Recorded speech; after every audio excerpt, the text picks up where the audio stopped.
আওয়ামী লীগের দোসর বিতর্কিত মেহের আফরোজ শাওন এবং সোহানা সাবাকে সাথে নিয়ে ব্যারিস্টার রুমিন ফারহানা বিএনপির ইফতার পার্টিতে এসেছে।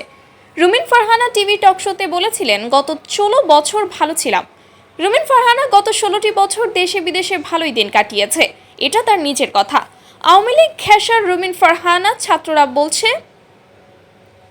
এ কারণেই বুঝি আওয়ামী লীগের প্রতি রুমিন ফারহানার এত দরদ। বিএনপির রুমিন ফারহানা প্লাস আওয়ামী লীগের সমন্বয়ক শাওন, আলো আসবে গ্রুপের অ্যাডমিন সোহানা সাবা প্লাস এলজিবি, পুরো রাজনীতি এক ফ্রেমে।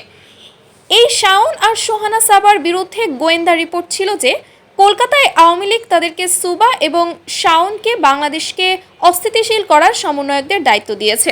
রিপোর্ট সংযুক্ত করা হলো 10 নম্বর পয়েন্টে তাদের নাম আছে। আর সেই আওয়ামী দোসরের পাশে বিএনপির টপ নেত্রী, যেখানে সমকামী অ্যাক্টিভিস্টরাও উপস্থিত।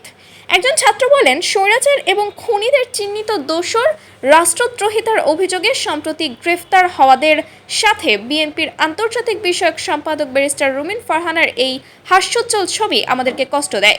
রুমিন ফারহানার এই ধরনের আচরণ বাংলাদেশের বৃহৎ এবং জনপ্রিয় রাজনৈতিক দল বিএনপিকে প্রশ্নবিদ্ধ করে।